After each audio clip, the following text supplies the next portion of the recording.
Good morning, everyone. My name is Jake, and I'm the junior high and high school lead here at FCC.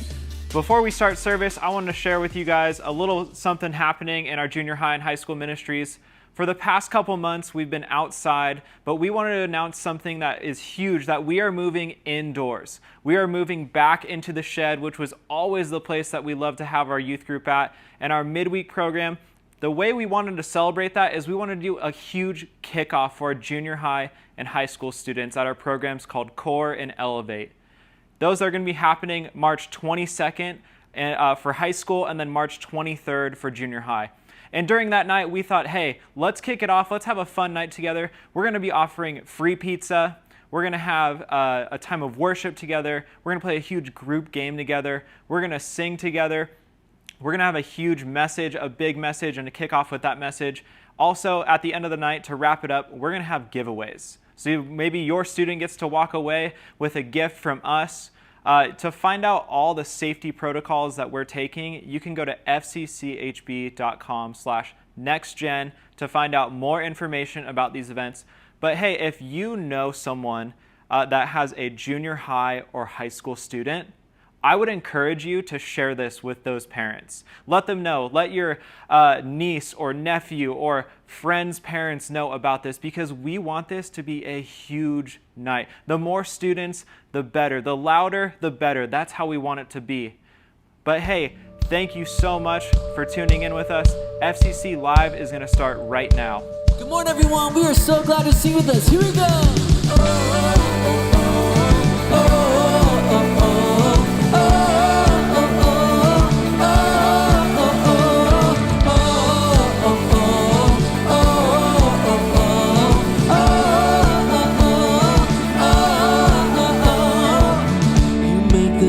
Running high, you bring the broken back to life. Only you can, only you can. You set me free from every chain. You fill my heart with songs of praise. Only you can, only you can. Jesus, you're the only reason that I'm even breathing. I am wide awake. My heart beats only for your glory. My hands reach up for you to hold me. My soul sings, Father, you are holy. My feet dance to your rhythm, to your rhythm. Every beat is calling out your name. Oh, oh, oh, oh, oh, oh, oh, oh, oh. You left the glory of your throne to bring this runaway back home. Only you can, only you can. You give me love, you give me life, you keep me dancing through the night. Only you can, only you can. My heart beats only for your glory. My hands reach up for you to hold me. My soul sings, Father, you are holy. My feet dance to your rhythm, to your rhythm. Every beat is calling out your name. Oh, oh, oh, oh, oh, oh. Every beat is calling out your name. Oh, oh, oh, oh, oh.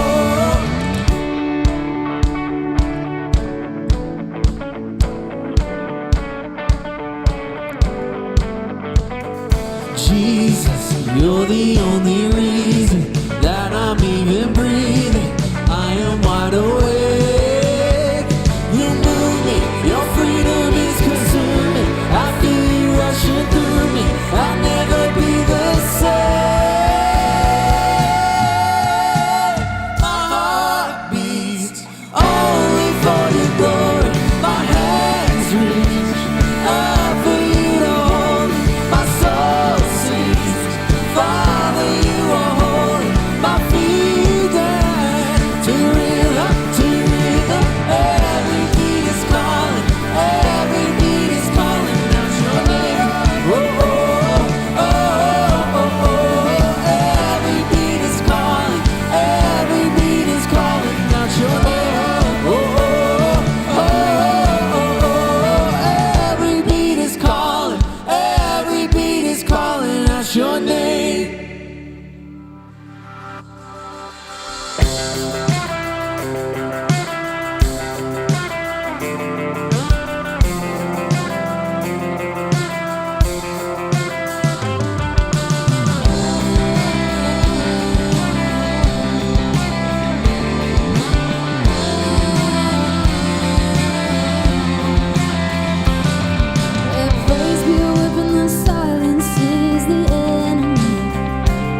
looks like. This is what heaven sounds like. We praise you, we praise you. This is what living looks like. This is what freedom feels like. This is what heaven sounds like. We praise you, we praise you. This is what living looks like. This is what freedom feels like. This is what heaven sounds like. We praise you, we praise you. This is what living looks like. This is what freedom feels like. This is what heaven sounds like. We praise you, we praise. We'll see you break down every wall. We'll watch the giants fall. Our fear cannot survive when we praise you. The God of breakthroughs on our side, forever lifted high. With all creation cry, God, we praise you. We'll see you break down every wall. We'll watch the giants fall. Our fear cannot survive when we praise you. The God of breakthroughs on our side, forever lifted high. With all creation cry, God, we praise you. Oh, we praise you. Oh, we praise you. Oh, we praise you. Oh, we praise you. One of the ways that we can worship God is through singing together. Another way that we can worship God is through our giving. And thank you to those who have given to us throughout this time together. That throughout the past couple months and all of you that have supported us through this time has made the ministry of FCC possible. And one thing that I'm really excited about is that March 18th, this coming Thursday, we will be back indoors, back in our auditorium, back in our children's building, and we are so excited for that. That we will have service times at 6:30 on Thursdays and then 9 and 10:45 on Sundays as well. And at all of those services, we will have children's programming from preschool to 5th grade on Thursday nights. We won't have junior high on Thursday nights because they have a Wednesday night program. But on Sundays, 9 and 10:45, we will have programming for preschool through junior high. And in that, once again, that is through your continual giving and your continual commitment and service to us. And we thank you so much for that. If you want to set up a one-time gift or a recurring gift, you can go to fcchb.com/give or in our app, and you can download that in your preferred app store. Well, we are in our third week of this series called POWERPLAY, and so I'm going to hand it off to Jericho right now.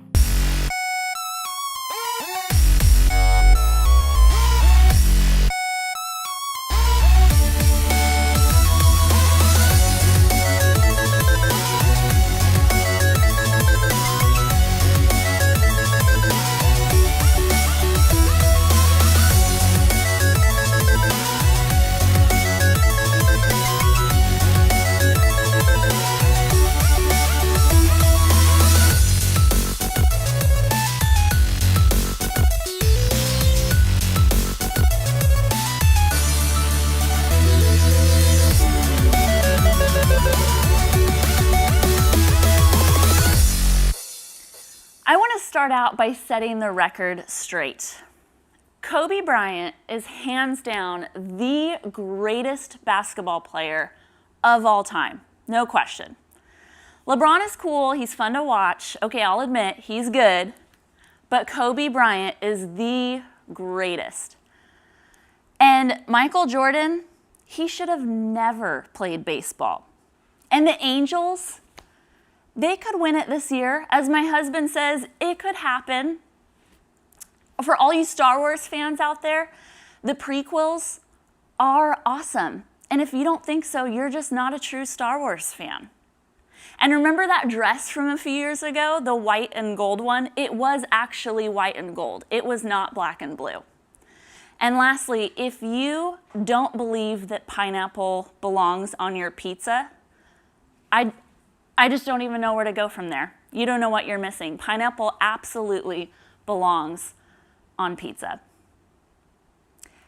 Now imagine if every single one of us listening right now actually agreed and sided and said that they agree with every single statement I just made. Imagine if I had that type of power and influence to get you to agree with everything I just said. I mean, I think they were facts, not opinions. I would still side with my sound logic. But imagine if you had the type of power and influence to get everybody to think the way you wanted them to think and to do what you wanted them to do. I mean, that's a powerful type of influence. That's what we're all after in some manner. We all want to have influence that is respected and influence that's listened to. And we want this in various parts of our lives in all different sorts of ways. For any of us who are leaders, it's probably really important to you that you're the type of leader that people genuinely want to follow, that people want to listen to and to take advice from and to do what they want you to do.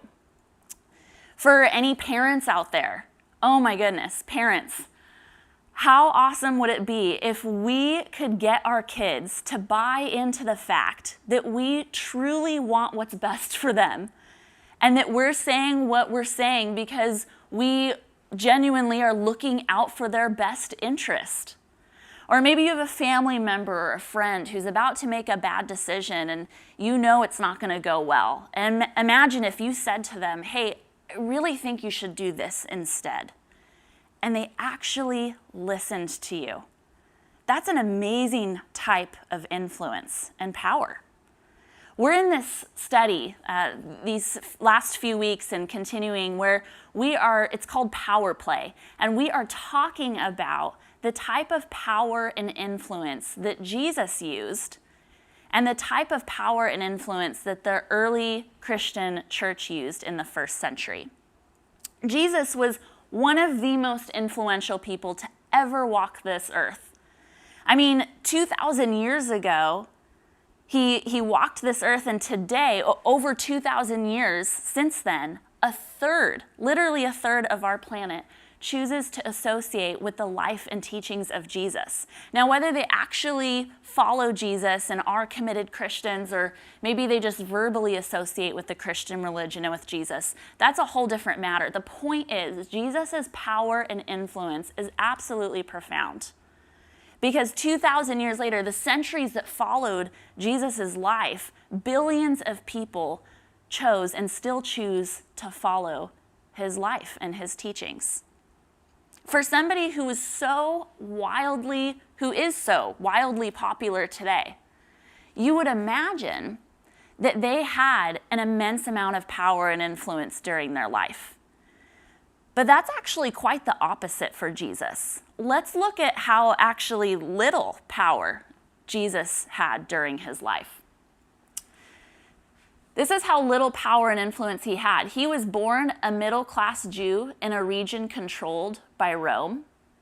He was born Jewish, and Jews were controlled. They were conquered by the Roman Empire. They weren't the authorities in their area. He never traveled more than 200 miles from his birthplace. He never went on any tours and gained huge amounts of crowds that were following him. I mean, some crowds did because he was performing miracles and he was teaching in a way that was attractive and different from the other teachers in his area, but it never was an immense amount of people. He had 12 committed followers of blue-collar working men. Today we call them disciples. Most of us know them as the disciples, but there was nothing special about the disciples. They didn't hold any power or influence themselves. He never received political power. He actually rejected political power. He never raised an army. He never conquered or controlled any territory. And to top it all off, he died by execution for violating the religious laws of his own people. Nothing about this list tells us that Jesus would have power and influence, let alone in his own days, but especially today. So what happened? What was it about Jesus' life that was so attractive, that was so compelling that in the centuries that followed, billions of people would choose to follow him and profess to be Christian. I want us to all pause for a second and close our eyes. Close your eyes and think about somebody who has made a profound and positive impact in your life. I'm not talking about somebody famous like Bono or Derek Fisher, Malala. I know, oddly specific list. If you do happen to know any of them, though, and organized a run-in with me in them, I probably wouldn't be upset. Close your eyes. Imagine somebody who you actually know well, who has made a positive difference in your life. What was it that made that person so special and worth listening to? Think about it. What made you want to follow that person's advice? What made you want to become like that person? Okay, open your eyes now. I am willing to bet that you and everybody else who thought of that person in their mind, that all those people had one top similar quality in mind. I bet that the top quality that that person had who's made a positive difference in your life in a profound way, I bet that that top quality is that they cared about doing what was best for you. They genuinely cared about helping you be the best version of you. Not what was best for them, but what was best for you. The characteristic that best describes when someone's priority is helping someone else be the best version of themselves is called humility. Humility is helping somebody else become the best version of their self. It's other-focused, not self-focused. But humility is one of those things, when we hear that word, we don't actually associate it at all with power and influence. Most of us associate it with the opposite, with weakness. We think that humility is something that's going to get in the way of power and influence. I want to pause and just make very clear from the start what I'm not talking about when I say the word humility, because I think there's a lot of misconceptions about what being humble means. And so I want to correct some of those misconceptions. Being humble does not mean that you're a follower, not a leader. It's good to be a follower too. There's lots of areas in all of our lives where we are followers, but being a leader is a good thing. And God gifts people in leadership. That you're passive, that you can't have an opinion, that you just roll over and go with the flow, that you never can speak up, that you can't stand up for yourself, that other people can just walk all over you, that you take a back seat, that you hide your abilities and talents. You can't come across too gifted or too talented because it might make somebody else feel uncomfortable. That you don't pursue success because that might come across as too prideful. Or that you can't come across too confident because, again, it might be at the expense of somebody else's comfort. This is not at all what being humble means. These are all misconceptions. None of these are accurate descriptions of what humility is. None of these are the root of humility. So let's look at what Jesus says humility is. There's this book called Luke in the beginning of the New Testament, and it's one of the Gospels. The Gospels are eyewitness accounts of the life of Jesus, and Luke is written by one of Jesus's followers and friends. And Luke records this story, sometimes it's called a parable, that Jesus tells. And I want to read to us this story because I think it teaches us something really important about humility. Here's what it says. Jesus was talking. He says, 2 men went up to the temple to pray, one a Pharisee and the other a tax collector. The Pharisee stood by himself and prayed, God, I thank you that I am not like other people, robbers, evildoers, adulterers, or even like this tax collector. I fast twice a week and I give 1/10 of all I get. But the tax collector stood at a distance.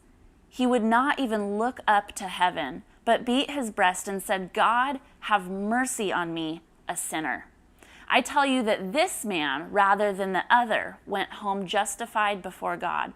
For all those who exalt themselves will be humbled, and those who humble themselves will be exalted.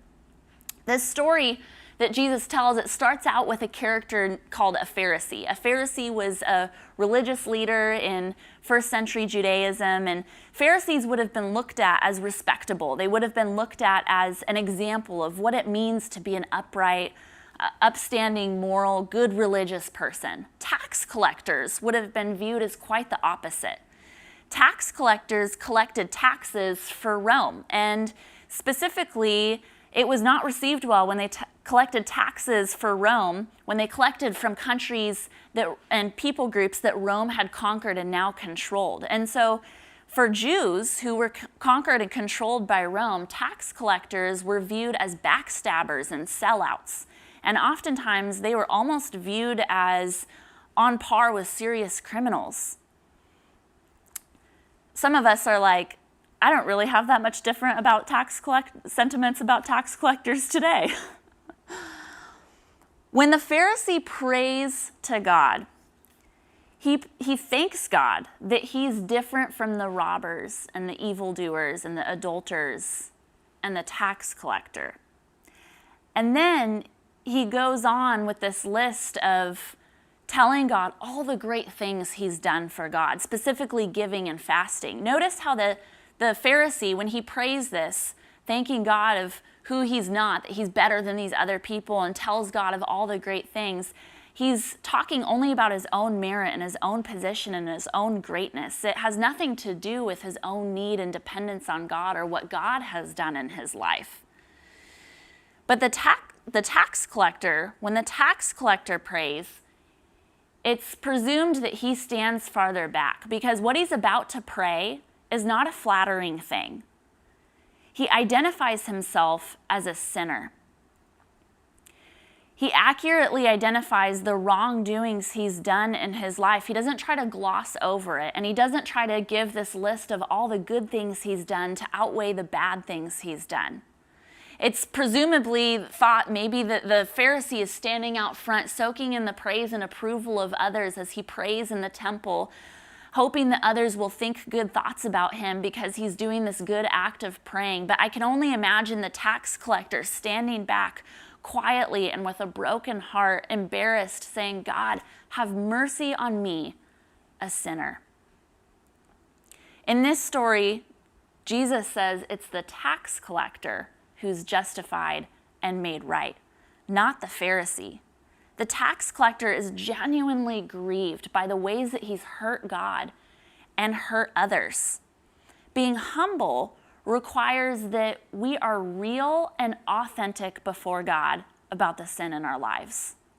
Because God can't begin to make right something that we're not first willing to be honest with. Being humble means that we're genuinely grieved and brokenhearted about the ways that we hurt God and hurt others. And the story that Jesus tells us about the prayers of the Pharisee and the tax collector, it teaches us this, that humility is about recognizing your deep need for God. There's another teaching in the New Testament that Jesus tells, and it's called the Beatitudes. And one of the lines of the Beatitudes, you've probably heard it before, it says, "Blessed are the poor in spirit, for theirs is the kingdom of God." I heard this phrase a lot growing up in church, blessed are the poor in spirit, and I always wondered, what does that mean? What does to be poor in spirit mean? That's a confusing term. To be poor, to be in a position of poverty, insinuates that you have a need, that you're lacking something, or that you have to depend on another outside source to help you, to assist you. To be poor in spirit means that you recognize your deep need for God, your need for dependence on God. To be poor in spirit is about humility, recognizing your deep need for God. So how did Jesus live this out? I mean, Jesus was God. He was God walking in flesh and blood here on this earth. If anybody had the position and the merit and the authority to boast about his own deeds, about his own righteousness, it would have been Jesus. If anybody was qualified to leverage power and influence for their own benefit, Jesus would have been the guy. But he didn't. Let's look at how Jesus exercised and modeled humility. There's this letter in the New Testament called Philippians, and the author of it, he's writing to this first century church. Here's what Paul, this author, says about Jesus' humility. He says, "In your relationships with one another, have the same mindset as Christ Jesus, who being in very nature God, did not consider equality with God something to be used to his own advantage. Rather, he made himself nothing by taking the very nature of a servant, being made in human likeness, and being found in appearance as a man, he humbled himself by becoming obedient to death, even death on a cross." Jesus humbled himself to the point of death on a cross. Jesus was put on trial, like we said earlier, for violating the religious laws of his own people. People were upset because he was claiming to be God and they didn't believe him. Pilate was the Roman overseer in charge of Jesus' trial, which was a totally unfair and unjust trial. It was rushed through the middle of the night, almost secret. Pilate tried to wash his hands clean of the trial because he didn't want to be guilty and on record for being responsible for Jesus' death, because he believed that Jesus was innocent. Throughout this whole trial process, people are throwing accusations at Jesus and claiming he did this and that. And throughout this entire chaotic scene, Jesus refused to stand up for himself, and he refused to make a case for himself. He chose to die an unjust and honestly horrific death. Scott talked last week about how death is the consequence of sin in our lives. Scott shared about how sin brings death and destruction. We see that when we make these decisions, sin, that are hurtful to us and to others. They bring death in finances and death to relationships and to family and to our own personal helpful growth in areas that God is calling us to be healthier people. Sin is what brings destruction to that. But when Jesus died and he conquered death, he conquered the hold that sin has over your and my life. And when he rose again to life 3 days later, he offers that same victory so that we don't have to live under the hold of sin anymore. He offers that victory to you and I so that we can step into a life free of that hold, free of death and destruction, into a life that now has hope, that has joy, that has grace and purpose. Jesus does this 100% for the benefit of you and I, because he's a God who is madly in love with you. This new life that Jesus invites you to step into, it's not rooted in leveraging power and influence for your own benefit. It's always about the other. In this section of Philippians 2, it says that Jesus didn't use power and influence for his own benefit. He refused to play the God card. He refused to leverage his divinity and his own being of God for his own advantage. And if Jesus refused to play the God card, if he refused to leverage power and influence for his own benefit by getting out of death and establishing dominance, if Jesus refused that, then so should we. Living out the type of humility that Jesus calls me to is never about leveraging power and influence for my own benefit. It's never about asking what's best for me. Humility always asks, what's best for you? That's the question that humility asks. What's best for you? A while back, before COVID started, before the pandemic started, part of my job here at FCC was organizing our global outreach trips that we would send our short-term teams all around the world to different outreach partners we have. And the last team that I got to be a part of was to Chile in fall 2019. We went with a small group down to Chile, and I was really excited about this trip because I knew it was going to be the last time that I was going to be able to travel for a while. Not because I knew this pandemic was coming. Boy, if I had known that. The reason why is because I was just out of my first trimester pregnant with my second daughter. I just started my second trimester of pregnancy, and I knew after I had the baby I wasn't going to be able to be a part of any teams for quite some time. And so I was really excited to go, but there was all the normal nerves of just traveling and being pregnant, and not very many people knew about it. And not to mention, I was on a team with all men. I was the only woman. Now, I have to say, though, that the group of guys I went with, amazing group. I had an incredible team. For what I'm about to tell you we went through, their attitudes and the way that they handled this trip was astounding, and I am so grateful for the team that I had. But it was still an uncomfortable experience, being the only woman on the trip and in my second trimester pregnant. We got down there, and I also, my first daughter was still at home, and I was obviously missing her. And this is what I thought was going to be my longest stretch away from my first daughter at that point.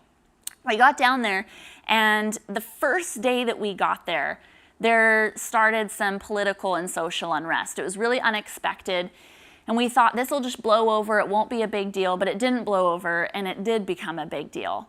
And we were very safe the whole time, but all around us in the various communities that surrounded us, the protesting escalated, and it turned into rioting and looting, and some grocery stores burned down, and some metro stations burned down. A lot of public transportation stopped, and it became a pretty serious deal pretty quickly. There was tear gas and looting, and it was a really chaotic scene. The government of Chile instituted martial law curfew, and so at that point, our team had been experiencing some confusion about whether we were going to be able to actually carry out the purpose of our trip. But when this curfew was instituted, it became clear pretty quick that that wasn't going to happen. And so we decided that we were going to fly home early and cut our trip short. But when this curfew happened, that became increasingly difficult because all the flights got messed up, and it was really challenging to find a flight out. And so we had to stay put for a few days. This whole time, I was staying in a Chilean host family. And I have to say, I loved this Chilean host family. They were amazing. They spoke a little bit of English, and they understood a lot more English than they spoke. And I just am atrocious with my Spanish. I wish I was better. I wish I could speak better and understand better. I know a little bit, just enough to get myself in trouble. And so we had some fun times communicating back and forth, but there was also a lot of uncomfortable moments and moments out of my comfort zone where we struggled through this language barrier. And there's this chaotic scene that's happening all in the communities all around us as I'm in this host family for several days. And I had to stop and remember that while I'm the visitor here, this is my host family's livelihoods and their well-being that's in the balance. This is their finances and their jobs and their futures that are suddenly becoming unclear of what's going to happen.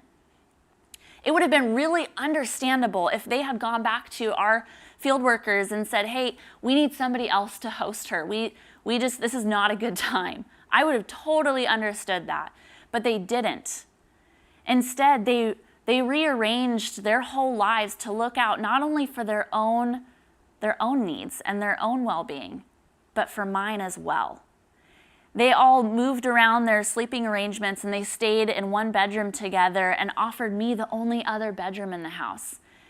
And in the midst of grocery stores shutting down and all this chaos, they managed to figure out food supply disruptions, and they were able to put food on the table 3 times a day. They were able to manage to figure out how to get me safe transportation to and from their home so that I could meet up with my team and our field workers safely each day.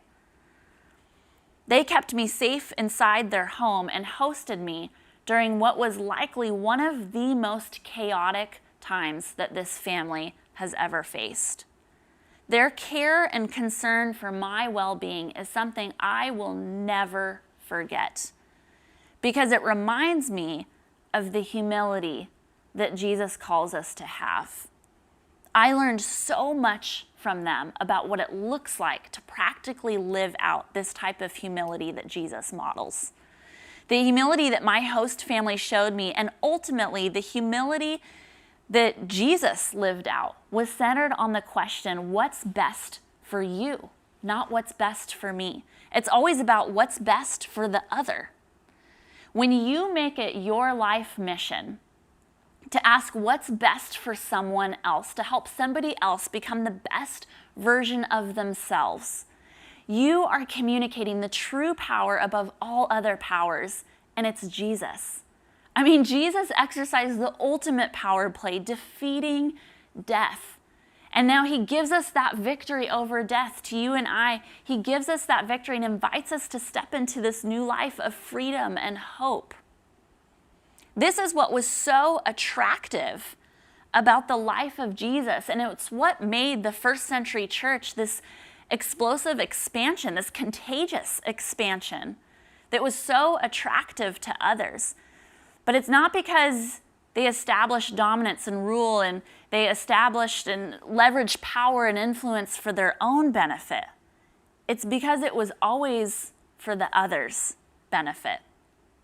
The Christian way of life became this contagious expansion because it exercised a power unlike anything this world had ever seen before. The power Jesus exercised and that of the early church was a posture of humility. And when we live from a posture of humility, when we ask what's best for the other, not what's best for me, suddenly people want to be around you and they want to follow you and they look to you for advice.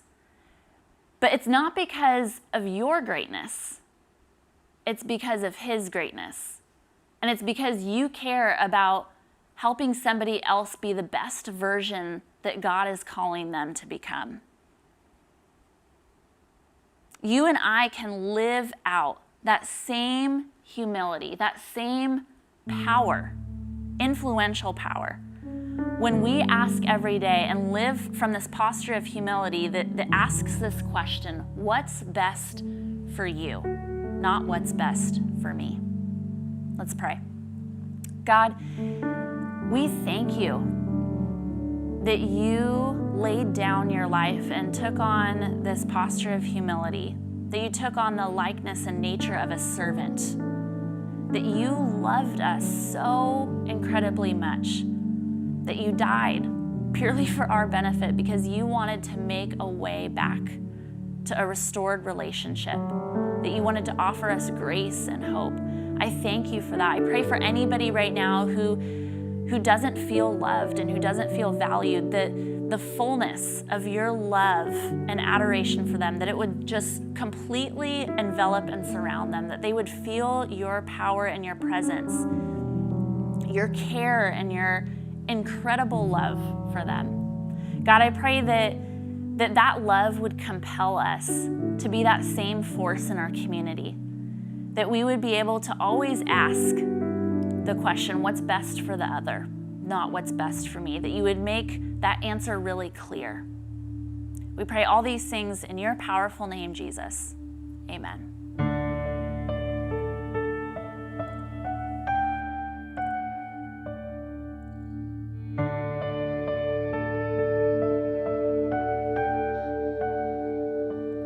In the darkness we were waiting, without hope, without light, till from heaven you came running. There was mercy in your eyes to fulfill the law and prophet.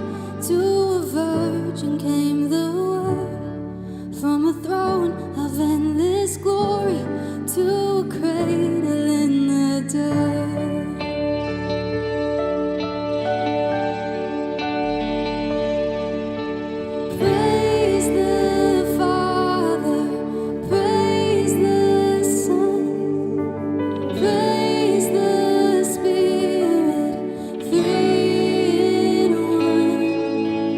God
and the dead rose from their tombs, and the angels stood in awe for the souls of all who come to the Father are restored.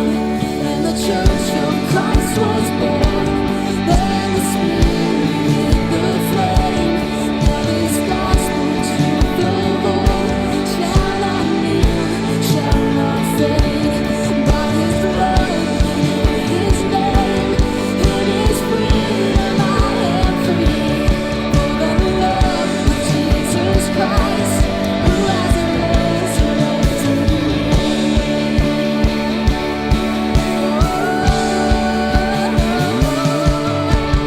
Praise the Father, praise the Son, praise the Spirit, three in one. God of glory, majesty, praise forever to the King of Kings. Praise forever to the King of Kings.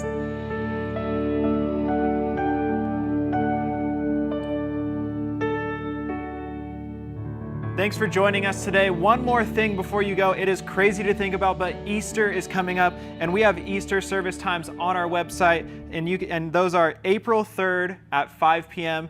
and April 4th at 8:30, 10, and 11:30 a.m. You can find those at fcchb.com/Easter. We're looking forward to seeing you guys in person this week. Love you. Have a great week.